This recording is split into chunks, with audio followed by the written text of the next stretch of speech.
মনে হয় স্বরাষ্ট্রমন্ত্রী আইনের ব্যাখ্যা না দিয়ে আইনমন্ত্রী আইনের ব্যাখ্যা দিবেন। স্বরাষ্ট্রমন্ত্রীর এসবে মনোযোগ দেওয়া দরকার। স্বরাষ্ট্রমন্ত্রীর মনোযোগ দেওয়া দরকার। সারা দেশে কোথায় কোথায় সন্ত্রাসীরা রয়েছে সেই সকল সন্ত্রাসীদের তালিকা করে তাদেরকে বিচারের ব্যবস্থা করা দরকার। স্বরাষ্ট্রমন্ত্রীর উচিত ধন্যবাদ মাননীয় সদস্য। নেতাকর্মীরা হত্যার শিকার হয়েছে তাদের বিচারের ব্যবস্থা করা দরকার। ধন্যবাদ মাননীয় সদস্য। এই ইলেকশনে ভোট ডাকাতি দেখেছি, আমার ঘাড়ে বহরে হামলা করা হয়েছে। আমি কি এই ইলেকশনের জন্য নিজের রক্ত জড়িয়েছি? আমি আজকে স্বরাষ্ট্রমন্ত্রী আছেন, মাননীয় প্রধানমন্ত্রী আছেন, আমি এখানে প্রশ্ন করি আমি কি রক্ত জড়িয়েছি? আমরা রক্ত জড়িয়েছি বলে আপনারা আজকে সংসদে প্রধানমন্ত্রী স্বরাষ্ট্রমন্ত্রী হয়েছেন। রক্ত ঝরার পরে রক্ত জড়িয়ে গুলিবিদ্ধ হয়ে 3 দিনের মাথায় গুলিবিদ্ধ হয়ে দয়া করে থামুন মাননীয় সংসদ সদস্য, আপনার বক্তব্য অব্যাহত রাখুন। 144 ধারার মধ্যে আবার নিজেই গুলিবিদ্ধ পা দিয়ে বের হয়ে গিয়ে সংবাদ সম্মেলন করে বলেছি আবার রাস্তায় নামুন, হাসিনা পতন হতে হবে। আমরা বলেছি নতুন বাংলাদেশ দিব। আমরা নতুন বাংলাদেশ আবার প্রতারণার রাজনীতি দেখতে চাই না, প্রবঞ্চনার রাজনীতি দেখতে চাই না। যেই গণভোটের পক্ষে আমাদের মাননীয় প্রধানমন্ত্রী প্রচারণা চালিয়েছেন, যে আদেশের পক্ষে মাননীয় সরকার দলীয় সংসদ সদস্যরা প্রচারণা চালিয়েছেন, আজকে এখানে এসে কেন এটা নিয়ে আবার দীর্ঘ আলোচনা হতে হবে? আমরা 90-এর গণঅভ্যুত্থানের কথা বলে যাই নাই। 3 জোটের রূপরেখা হয়েছে, বাংলাদেশ গণতান্ত্রিক ভাবে উত্তীর্ণ হবে কথা দেওয়া হয়েছিল, কিন্তু 94 সালের মাগুরার নির্বাচন কারা আয়োজন করেছিল?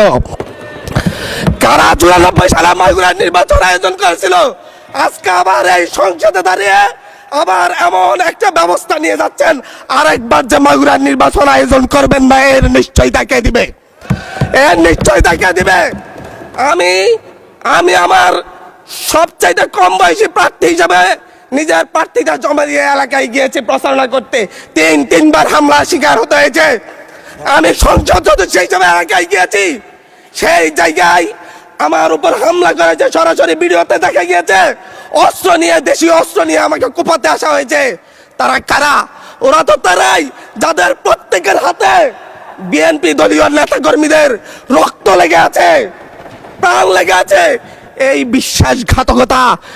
বিশ্বাসঘাতকতা মাননীয় স্পিকার, এই রাষ্ট্র আর সইবে না, আপনারাও সইতে পারবেন না। বিশ্বাসঘাতকতার মূল্য এই দেশে আবার দিতে হবে আপনাদেরকে। আপনারা যারা আপনাদের ভাইদের রক্ত জড়িয়েছে, খুন করেছে, খুনের মামলা আছে, তাদেরকে আবার পুনর্বাসিত করে আমাদেরকে খুন করার জন্য লেলিয়ে দিচ্ছেন। চট্টগ্রাম থেকে এক সাংগঠনিক নেতাকে পাঠিয়েছে অস্ত্র সহ আমাদের লোকজনের উপর হামলা করতে। ভোটের দিন সকালবেলা থেকে প্রত্যেকটা ভোট কেন্দ্রে অস্ত্র দিয়ে মহড়া দিয়েছে। 30টা ভোট কেন্দ্রে এনসিপির প্রার্থী, বিএনপি 2 জন বিদ্রোহী প্রার্থী সহ কারো এজেন্টকে ঢুকতে দেওয়া হয় নাই। এটার জন্য কি আমরা আমাদের রক্ত জড়িয়েছি? মাননীয় স্পিকার, ইলেকশনের একদিন পরে আমাকে আর 1 মিনিট বাড়িয়ে দিবেন মাননীয় স্পিকার, 1টা মিনিট। মাননীয় স্পিকার, ইলেকশনের পর দিন এক নারী অভিযোগ করেছেন, এক নিরীহ নারী, ওনাকে ধর্ষণ করা হয়েছে শুধুমাত্র শাপলাগুড়িতে ভোট দেওয়ার কারণে। 1 ঘন্টার মধ্যে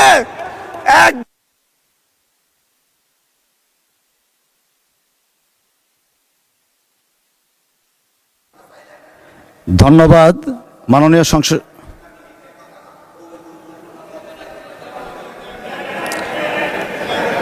আচ্ছা ঠিক আছে, 1 মিনিটের মধ্যে সংক্ষিপ্ত শেষ করবেন, 1 মিনিট।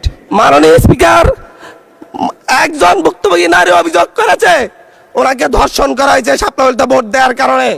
সার্কেল এসপি 1 ঘন্টার মধ্যে বলেছে এই ধরনের কোনো ঘটনা ঘটে নাই। আজকে 42 দিন পার হয়েছে, এখনো ডিএনএ রিপোর্ট আসে নাই। মামলা নিতে 3 দিন দেরি হয়েছে। সিভিল সার্জন অফিস তদন্ত কমিটি করে দিয়েছে, তদন্ত কমিটির রিপোর্ট জমা দিয়েছে। ভুক্তভোগী নারী জানে না তার তদন্ত রিপোর্ট কি এসেছে। এই ভয়াবহ পরিবেশ তৈরি কারা করছে? আমার মনে হয় স্বরাষ্ট্রমন্ত্রী আইনের ব্যাখ্যা না দিয়ে আইনমন্ত্রী আইনের ব্যাখ্যা দিবেন। স্বরাষ্ট্রমন্ত্রীর এসবে মনোযোগ দেওয়া দরকার। স্বরাষ্ট্রমন্ত্রীর মনোযোগ দেওয়া দরকার। সারা দেশে কোথায় কোথায় সন্ত্রাসীরা রয়েছে।